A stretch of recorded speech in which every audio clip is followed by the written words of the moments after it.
ये डिसोल्यूशन का एक बहुत इंपॉर्टेंट टॉपिक देखते हैं रियलाइजेशन एक्सपेंसेस को लेकर, जो कि एग्जाम में बहुत बार पूछा जाता है। तो पहला केस देखते हैं, रियलाइजेशन एक्सपेंसेस वर 10,000। इसका मतलब फर्म ने पे करे हैं ये, तो realisation account debit to cash and bank, कुछ भी लिख सकते हैं। Realisation expenses 5,000 paid by Taran, यानी फर्म का खर्चा तरन ने पे करा है, तो रियलाइजेशन डेबिट होगा, लेकिन कैश नहीं जा रहा फर्म का, बल्कि तरन ने पे करा है, तो तरन हमारी लाइबिलिटी बन गया, इसलिए हमने तरन को क्रेडिट कर दिया कैपिटल अकाउंट। अगर फीस का केस होगा तो करंट अकाउंट। तीसरा case, realisation expenses 5,000 were paid by the firm on behalf of Madan. इसका मतलब ये है कि फर्म का खर्चा नहीं था ये, अगर फर्म का खर्चा नहीं था तो रियलाइजेशन डेबिट नहीं होगा। ये मदन का खर्चा था, फर्म पे कर रही है, ठीक है। अगर मदन का खर्चा फर्म पे करेगी तो मदन ने फर्म से ड्रॉइंग करी है, दैट इज वेरी ऑब्वियस। तो ये ड्रॉइंग का केस है, तो मदन्स कैपिटल टू कैश।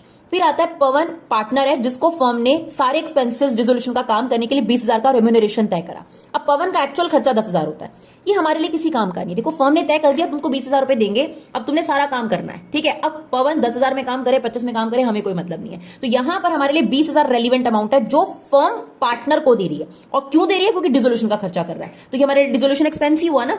तो रियलाइजेशन अकाउंट डेबिट, और यहां पर क्या हो जाएगा? पवन क्रेडिट हो जाएगा, राइट। यही वाली एंट्री है जो सेकंड में हुई है, अमाउंट बस खुद सोचना था।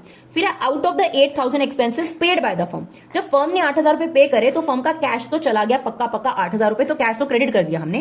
कहते 3,000 वर बॉन्ड बाय फर्म, यानी इस 8,000 में से 3,000 फर्म के थे, लेकिन 5,000 रवि के थे। तो अगर फर्म ने 8,000 पे करे और फर्म के 3,000 थे तो वो तो रियलाइजेशन एक्सपेंस हो गया, लेकिन जो रवि के 5,000 रुपए फर्म ने पे करे वो रवि की ड्रॉइंग है, इसलिए रवि के कैपिटल अकाउंट में हमने डेबिट कर दिया। उसके बाद आपके पास 6th केस है, realisation expenses of 5,000 were to be borne and paid by the Karan.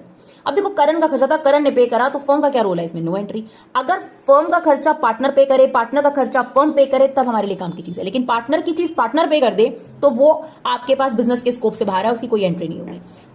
Manoj a partner carry out dissolution at an agreed remuneration, तो मनोज ने कहा मैं सारा डिसोल्यूशन का काम संभालूंगा 10,000 रुपए की सैलरी पर, तो फर्म के लिए यही वाला डिसोल्यूशन एक्सपेंस है, तो क्या एंट्री हो जाएगी?